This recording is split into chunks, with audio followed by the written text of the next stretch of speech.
សម្ដេចតេជោផ្ដល់សូឡាចិត្ត700ដើមសម្រាប់បំភ្លឺផ្លូវនៅឃុំតងត្រឡាចស្រុកសីសន្ធរ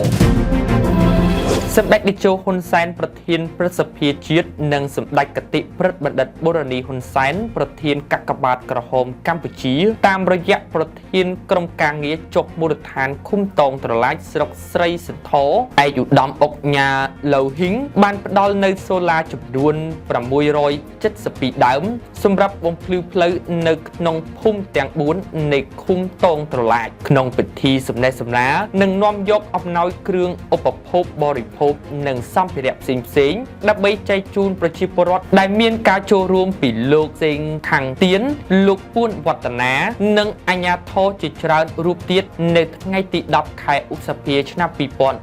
2026នៅបរិវេណវត្តច្រឡឹកដៃឯកឧត្តមអុកញ៉ាឡូហ៊ីងប្រធានក្រុមការងារចុះមូលដ្ឋានឃុំតងត្រឡាចបានថ្លែងថាសម្ដេចតេជោសម្ដេចគតិព្រឹទ្ធបណ្ឌិតនិងសម្ដេចធិបតីហ៊ុនម៉ាណែតនាយករដ្ឋមន្ត្រីនៃកម្ពុជាតែងតែយកចិត្តទុកដាក់ដល់ប្រជាពលរដ្ឋទាំងកត្តាជីវភាពសន្តិសុខសុវត្ថិភាពនិងការជំរុញឲ្យអាជ្ញាធរមូលដ្ឋានសេវាសាធារណៈឲ្យបានល្អប្រសើរជាដើមឯកឧត្តមបានបន្ថែមថាមួយវិញទៀតរាជរដ្ឋាភិបាលក្រោមការដឹកនាំរបស់គណៈបកប្រជាជនកម្ពុជា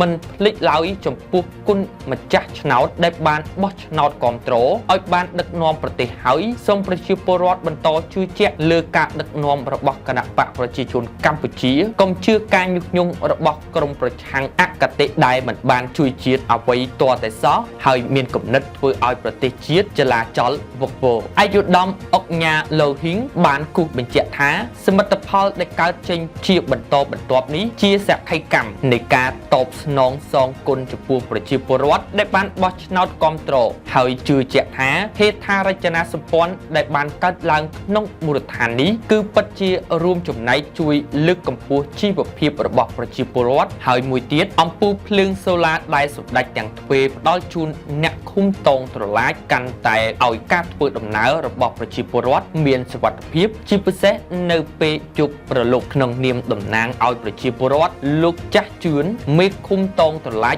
បានថ្លែងអំណរគុណសម្ដេចតេជោនិងសម្ដេចគតិព្រឹទ្ធបណ្ឌិតតាមរយៈឯកឧត្តមអុកញ៉ាឡូហ៊ីងបានជួយអភិវឌ្ឍមូលដ្ឋាននេះឲ្យមានការរីកចម្រើនពីមួយអាណត្តិទៅមួយអាណត្តិលោកបានបញ្ជាក់ថាជាការឆ្លើយតបនឹងគុណបំណាច់របស់ថ្នាក់ដឹកនាំនេះហើយទើបពលរដ្ឋក្នុងភូមិទាំង4នៃឃុំតងត្រឡាចបានបោះឆ្នោតជូនគណៈបកប្រជាជនកម្ពុជាបានជាប់គ្រប់អាណត្តិជាមួយនឹងការបដិញ្ញាបោះឆ្នោតគាំទ្របន្តទៀតដោយឥតងាករេគួរបញ្ជាក់ថាសម្រាប់អំណោយដែលឯកឧត្តមអុកញ៉ាឡូហ៊ីងនិងក្រុមការងារផ្ដល់ជូនពលរដ្ឋនៅថ្ងៃនេះរួមមានគ្រឿងឧបភោគបរិភោគថ្នាំពេទ្យអំពូលសូឡាបន្ថែមចំនួនជាង40គ្រឿងកង់សម្រាប់សិស្សម៉ាស៊ីនព្រីនផ្ដល់ដល់ប៉ុស្តិ៍រដ្ឋបាលឃុំតងត្រឡាចសម្រាប់ក្មេងកំព្រារួមទាំងថវិកាផ្ដល់ជូនប្រជាពលរដ្ឋដែលមានជីវភាពខ្វះខាតកុមារនិងកម្មវិធីផ្សេងៗសរុបចំនួនជាង